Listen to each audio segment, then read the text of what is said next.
Salut tout le monde. Alors, on se retrouve aujourd'hui pour la vidéo de mes dernières lectures. Donc, depuis la dernière vidéo, donc qui était la première de la série, j'ai lu d'autres livres. J'en ai emprunté à la médiathèque, j'en ai acheté. J'en ai repris quelques-uns que j'avais dans mon étagère, dans ma bibliothèque, que j'avais acheté un jour en passant comme ça au supermarché parce que ça m'avait attiré, que j'avais complètement oublié dans la bibliothèque. Donc j'ai 1, 2, 3, 4, 5 livres à vous présenter aujourd'hui. Il y a un peu de tous les genres, vous verrez. Et voilà, des auteurs dont j'ai pas forcément parlé dans la première vidéo. Une dont je vous ai déjà parlé, qui est ma copine Marie-Claire. Donc, on va commencer tout de suite avec le premier livre. Alors, on va commencer avec celui-là, je prends dans la pile. Marie d'en haut, d'Agnès Ledigue. Donc voilà, c'est aussi une auteure d'aujourd'hui très connue. Et ce livre, j'en avais beaucoup entendu parler. Voilà, c'est celui-là que j'avais acheté. Il est corné là un peu.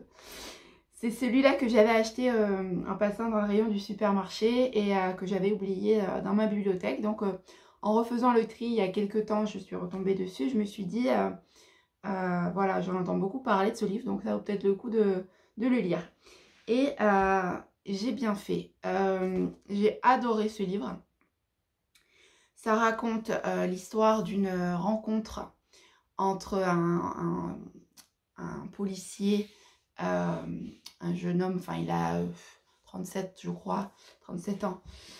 Donc ce policier qui est un homme très humain mais qui a vécu des choses plutôt difficiles au niveau familial, etc. Donc il est un peu torturé, un peu abîmé de l'intérieur. Il ne croit plus à grand chose. Il est très seul jusqu'à ce qu'il rencontre un jour Marie lors d'une enquête. Et il va avoir le coup de foudre. Donc Marie a une trentaine d'années aussi, une petite trentaine d'années. Elle est maman d'une petite fille, maman célibataire et elle est agricultrice. Et Olivier va rentrer dans sa vie. Voilà, petit à petit, quelque chose de très fort va se nouer entre deux.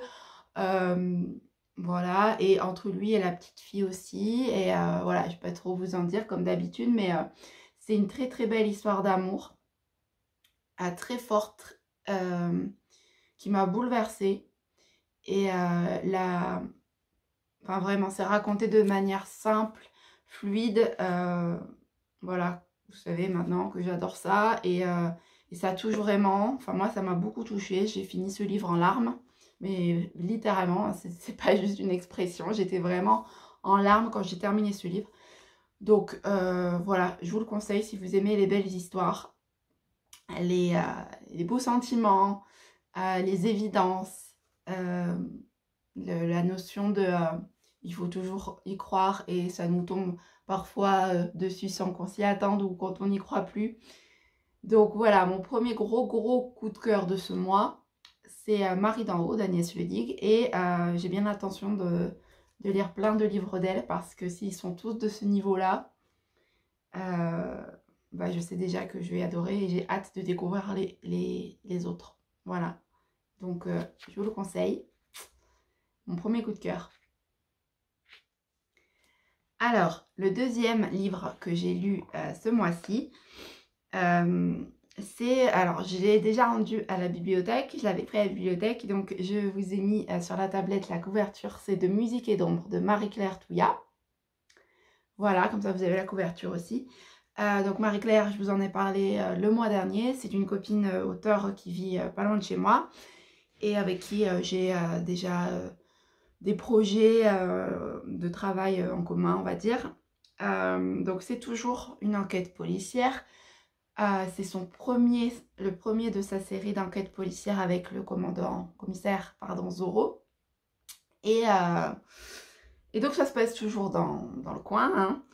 Et on retrouve les personnages, les policiers, etc. Mais c'est une autre enquête qui n'a rien à voir avec et pour quelques lingots de plus que je vous ai présenté le mois dernier.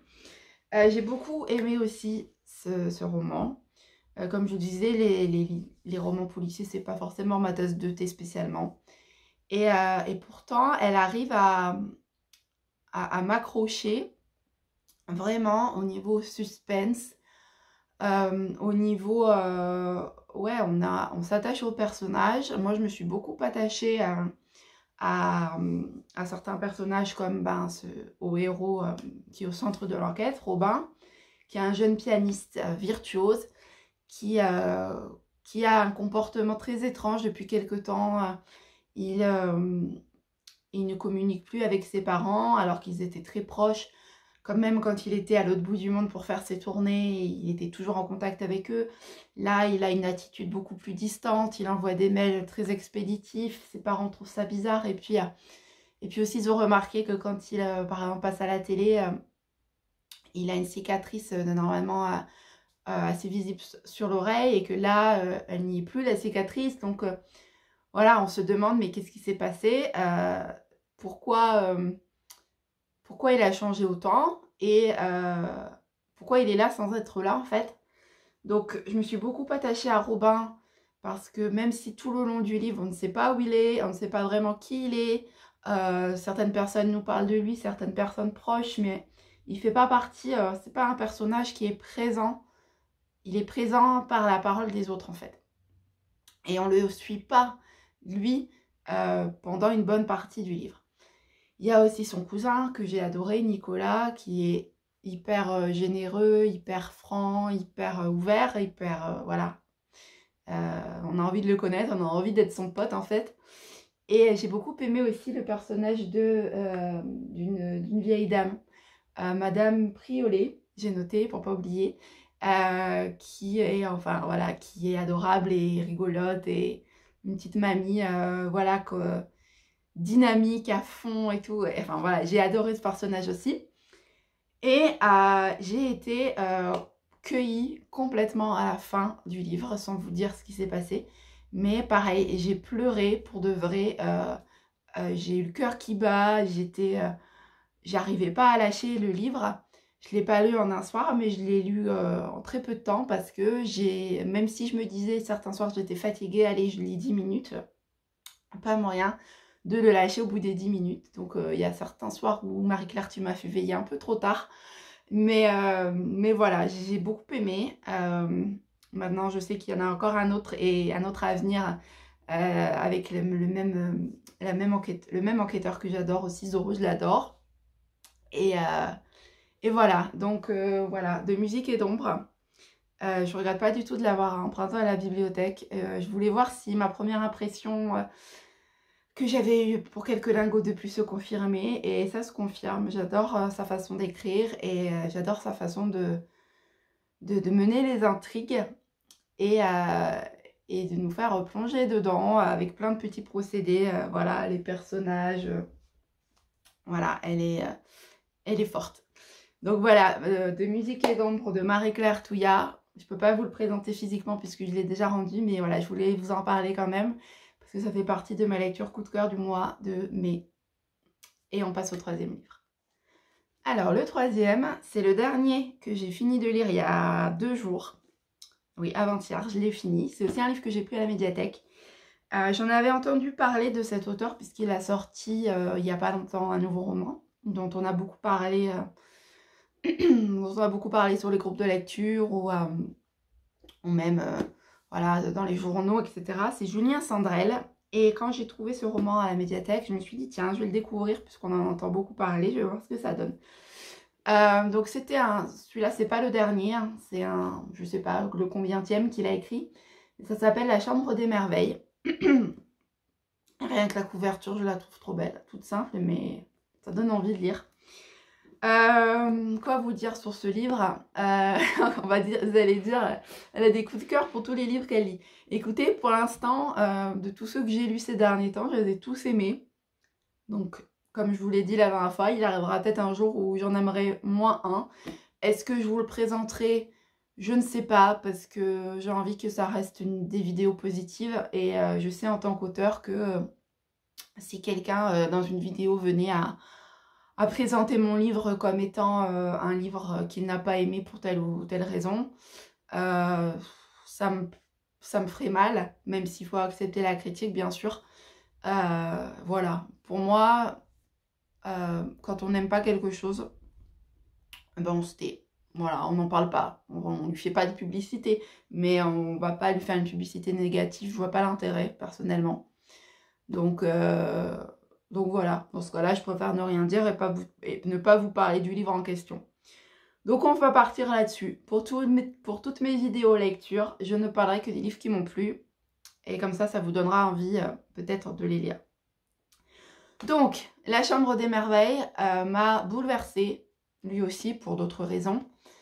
C'est l'histoire de Thelma, qui est une maman célibataire, encore une, d'un ado de 12 ans qui s'appelle Louis. Et c'est une maman très occupée par son travail depuis toujours. Elle est à fond, elle travaille dans une grosse boîte comme directrice marketing, je crois. Et voilà, c'est chiffres, rendement, coup de téléphone en plein week-end, alors qu'elle est avec son fils pour régler des problèmes de dernière minute qui auraient très bien pu attendre le lundi. Enfin, vous voyez, du coup, ben, elle s'est tellement investie dans son travail qu'elle a un peu oublié la relation avec son fils. Et un jour, elle assiste sous ses yeux à un accident. Son fils se fait renverser par un camion juste après une dispute où il lui reprochait de ne pas faire attention à elle. Et c'est un accident très grave, évidemment, et il se retrouve dans le coma. Donc, elle est dévastée, évidemment. Et au bout de quelques jours, le médecin lui dit que comme il n'y a pas de signe d'amélioration, aucun signe, il se donne un mois à partir de ce jour-là. Et si dans un mois, il n'y a toujours aucun signe de réveil, il faudra le débrancher, le laisser partir. Donc évidemment, elle prend ça comme, voilà, enfin ça la détruit, ça la terrifie. Et elle réussit à pénétrer dans la chambre de son fils où elle n'avait pas mis les pieds depuis l'accident. Et en rangeant, elle trouve un carnet dans lequel son fils a écrit toutes les choses, toutes ses merveilles, toutes les choses qu'il veut absolument faire avant de mourir. Donc un peu sa bucket list, même carrément sa bucket list, on peut dire. C'était un garçon de 12 ans, mais qui est très avancé dans son âge, très mature, très avancé pour son âge. Et donc du coup, elle regarde pas tout de suite. Elle regarde la première page et elle se dit, bah tu sais quoi, je vais les réaliser pour toi, tout ce que tu as écrit dans le carnet. Je vais les réaliser pour toi et je viendrai te le raconter. Je viendrai te montrer des vidéos. Je viendrai te passer des enregistrements audio et comme ça peut-être tu te diras que la vie est belle et que tu dois te réveiller pour vivre toutes ces expériences toi-même.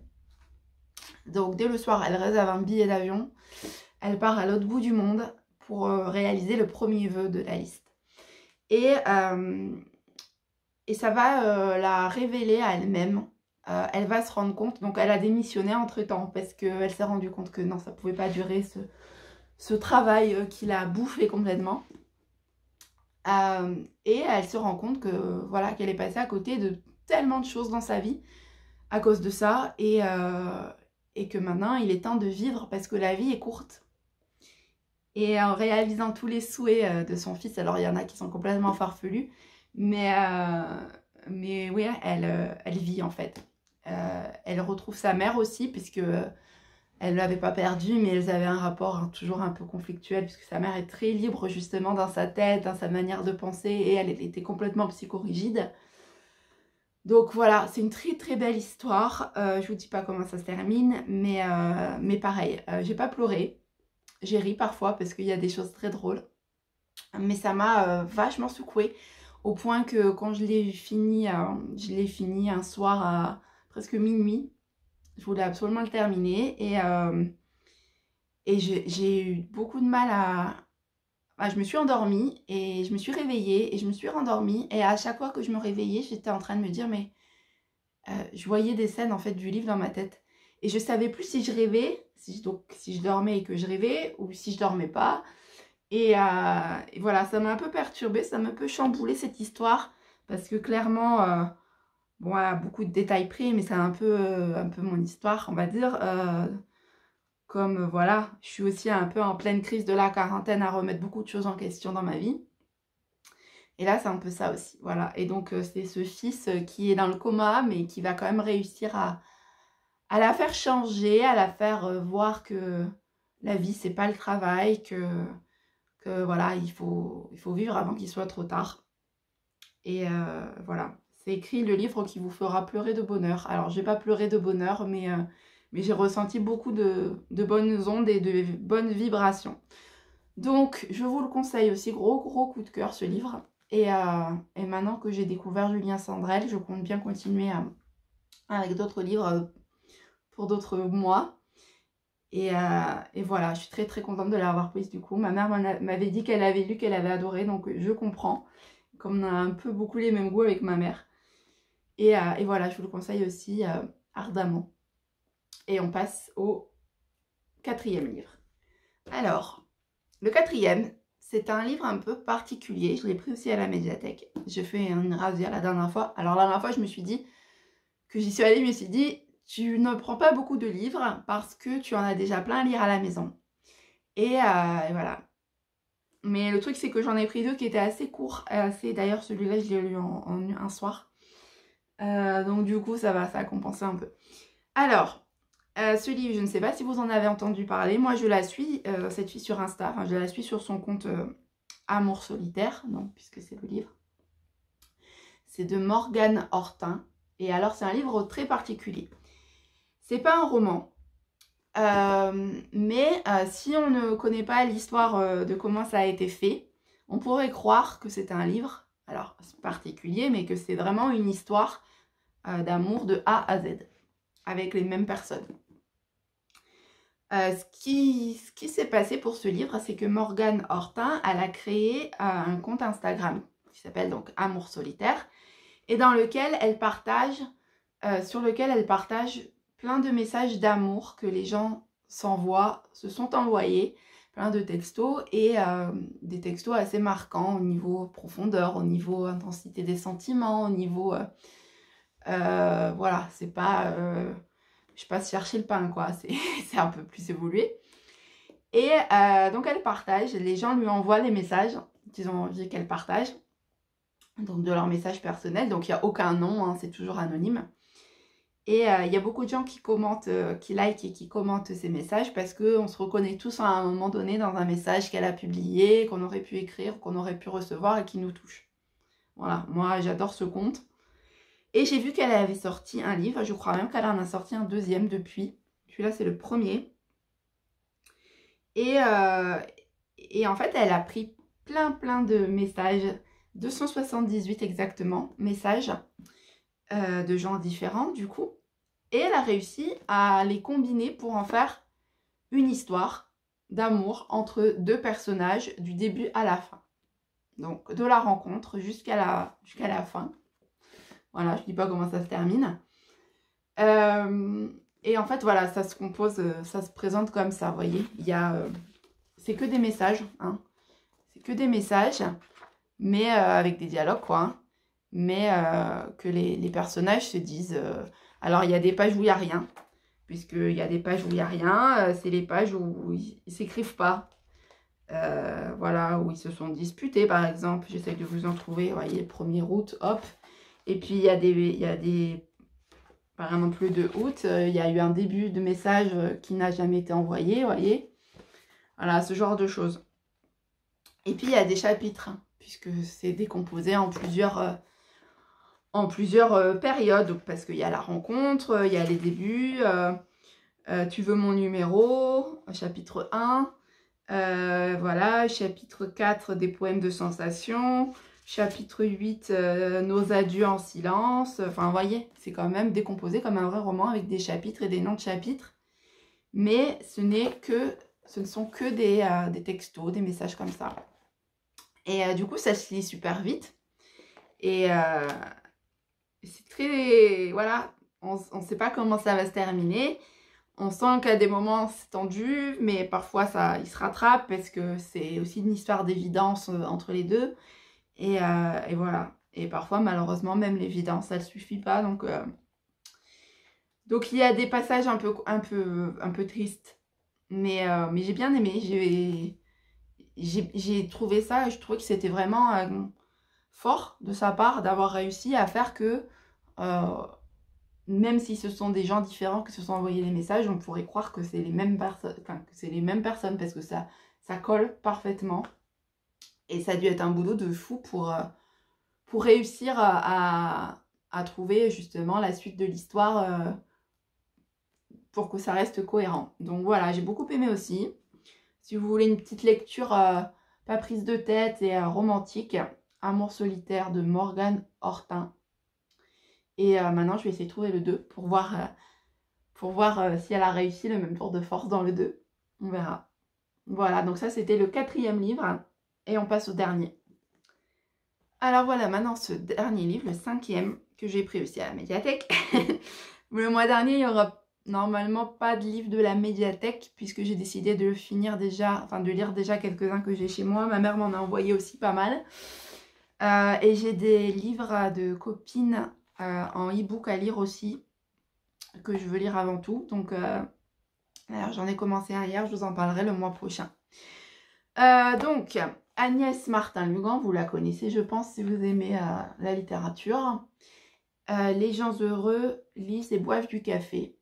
Alors, j'ai entendu parler d'elle, évidemment. J'avais jamais lu de livre d'elle avant. Et du coup, je pense que c'est son premier, de ce que j'ai vu. Elle est passée dans une émission de Faustine Bollard, donc une émission que j'adore, ça commence aujourd'hui. La semaine dernière, je sais plus quand c'était, ce mois-ci, bref. Et du coup, elle a parlé de ce livre, entre autres.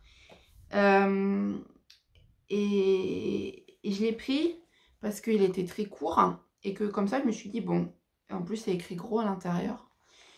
Je me suis dit, bon, ça va aller vite à lire, comme ça je me ferai une idée sur elle et ça me donnera envie, parce que je sais qu'elle a sorti un livre là qui plaît à beaucoup de monde, il n'y a pas longtemps, qui s'appelle La Datcha. Et je me suis dit, bon, avant de lire un gros pavé, je vais en lire un peu plus petit et puis je verrai si ça me plaît. Ça m'a plu, voilà, sinon je ne vous en parlerai pas aujourd'hui. Ça m'a beaucoup plu. C'est tout à fait le genre d'histoire que j'aime. C'est l'histoire de, alors j'ai oublié son prénom, Diane. Diane, qui est une jeune femme qui perd, ça je peux vous le dire parce que c'est écrit sur la 4e de couverture et ça se passe dans les premières pages. Elle perd son mari et sa fille dans un accident de voiture. Elle se retrouve toute seule avec son meilleur ami qui veille sur elle, qui ne vit pas avec elle mais qui veille sur elle et avec qui elle travaille. Elle a un café lecture, voilà. D'où le titre, qui s'appelle Les gens heureux lisent et boivent du café, d'ailleurs, son café littéraire. Et bon, elle y travaille pas trop, c'est surtout son ami qui le tient, mais il est pas très sérieux non plus, il aime bien faire la fête, enfin bref, le truc est un peu en faillite, en demi-faillite. Et quand elle perd son mari et sa fille, évidemment, elle sort plus de chez elle, elle reste toute la journée en pyjama, elle se douche plus, elle mange plus. Et c'est lui qui doit venir chez elle la secouer, lui dire bon, maintenant ça suffit. Et un an après, elle est toujours dans le même état. Elle n'a pas réussi à se relever. Elle est toujours, voilà, une loque, on peut dire. Et un jour, elle en a marre qu'on la secoue. Et elle se dit je vais partir d'ici parce que j'en ai marre qu'on vienne me dire ce que je dois faire. Je vais aller m'exiler quelque part, on ne viendra plus m'embêter. Et elle choisit l'Irlande parce qu'elle sait que son mari adorait l'Irlande et rêvait d'y aller. Donc, elle prend une carte de l'Irlande au pif, elle met son doigt sur une ville et elle dit ok, je vais aller là. Donc c'est au bord de la mer, dans un coin paumé, en Irlande, elle connaît personne. Elle n'a jamais vraiment réussi à se débrouiller toute seule au niveau des marches, au niveau... Enfin voilà, c'est pas une grande aventurière. Quand son mari était là, c'était lui qui s'occupait de tout. Donc, tout le monde la regarde avec des yeux genre, mais t'es folle, tu vas jamais y arriver, quelle idée, ses parents trouvent ça complètement ridicule. Mais elle part, elle prend ses affaires, elle prend son avion, elle se retrouve en plein milieu d'Irlande et elle, ce qu'elle veut, c'est juste ne rien faire là-bas. Faire comme elle faisait chez elle à Paris, mais je crois que c'est à Paris, hein. Je sais plus d'un coup. Enfin, bref, c'est pas très important. Elle veut rien faire, elle s'enferme dans un bungalow qu'elle loue à un couple de personnes âgées. Et voilà, elle veut pas qu'on l'embête. Elle est très bien, elle boit son thé, elle regarde la mer parce que c'est en face de la mer et voilà, et elle déprime. Mais là-bas, du coup. Et elle essaye de s'imprégner. Alors plus les jours passent, plus elle essaye de s'imprégner un peu. Elle sort un peu faire les courses, elle sort un peu marcher sur la plage, petit à petit. Et puis un jour, elle rencontre le neveu du couple de ces personnes qui la louent, qui lui louent le bungalow. Et elle le déteste. C'est vraiment le type détestable, méchant, méprisant, voilà. Et pourtant, voilà. Voilà, vous voyez à mon petit sourire qu'il va se passer des choses. Mais c'est une histoire vraiment de résilience, d'espoir, de courage. Parce que voilà, voilà. Moi, j'ai jamais vécu ce genre de drame, heureusement. Mais j'espère que vous non plus. Mais j'imagine que voilà, c'est quelque chose qui te change à jamais, et qui te casse qui te casse les ailes, qui te casse les pattes, que tu as beaucoup de mal à tenir debout après ça. Donc, il faut quand même du courage pour réussir, même si c'est longtemps après à espérer de nouveau. C'est une histoire d'une reconstruction, petit à petit, mais vraiment petit à petit, un pas à la fois. Et c'est très beau. Ouais, j'avais envie de rentrer dans le livre parfois et de la secouer, mais voilà. J'attendais qu'elle le fasse en fait elle-même et que la vie fasse qu'elle se relève. Qu'est-ce que j'ai noté? Oui, donc j'ai appris, après on m'a dit qu'il y avait une suite. Donc j'ai très envie de la lire. Parce que évidemment, voilà, j'ai envie de voir si vraiment cet état qu'elle a à la fin, qui est plutôt positif, dure. Et voilà. Et j'ai beaucoup aimé aussi parce que, voilà, comme elle l'a raconté dans l'émission. Alors comme pour celui-là, il me semble. Du coup, je sais plus. Je sais plus si pour celui-là ça l'a fait. Mais en tout cas, elle disait que... Agnès disait que... Elle était passée par l'auto-édition pour celui-là et que le bouche à oreille avait fait que elle avait été appelée par une maison d'édition, je crois 15 jours, 3 semaines après l'avoir sorti en auto-édition. Donc voilà, ça fait rêver ce genre d'histoire, c'est sûr. Et voilà, je l'ai lu en 2 soirs. Et voilà, j'ai beaucoup aimé. Voilà, ça m'a pris aux tripes. Et pareil, j'ai beaucoup de mal à le lâcher. Donc heureusement qu'il était court. Voilà, donc coup de cœur aussi Agnès Martin Lugan. En plus on a le même pseudo. Enfin, elle sait peut-être pas son pseudo, mais... Et voilà. Et je vais continuer à la lire parce que j'ai beaucoup aimé son style aussi. Très simple aussi. Et qui... voilà. Ça coule tout seul. C'est pas prise de tête comme lecture. Et c'est très beau. Voilà. Et je pense que c'est pas anodin le fait qu'elle soit psychologue de formation parce que voilà, elle sait expliquer ce qui se passe au fond des gens. Voilà, donc je vous le conseille aussi. Si vous ne l'avez pas lu, il y en a certainement beaucoup qui l'ont déjà lu, mais moi je viens de le découvrir. Il mieux vaut tard que jamais. Voilà. Donc c'est fini pour mes lectures du mois de mai. Bien sûr, on se retrouve le mois prochain avec avec mes prochaines lectures. Donc comme je vous le disais, je pense qu'il y aura beaucoup d'auteurs différents. Déjà, il y aura les 3 e-books de mes copines collègues que je suis en train de lire. En fait, on a donc sur un groupe Facebook qui s'appelle Découvrons de nouveaux auteurs, on a lancé l'idée, donc l'administratrice du groupe Elena a lancé l'idée de faire des packs d'e-books à prix préférentiel selon les genres. Donc moi, je me suis portée volontaire pour le premier, pour le pack Feel Good. Et donc ces 3 filles, Ornella, Lydie et Lynn, s'étaient aussi portées volontaires.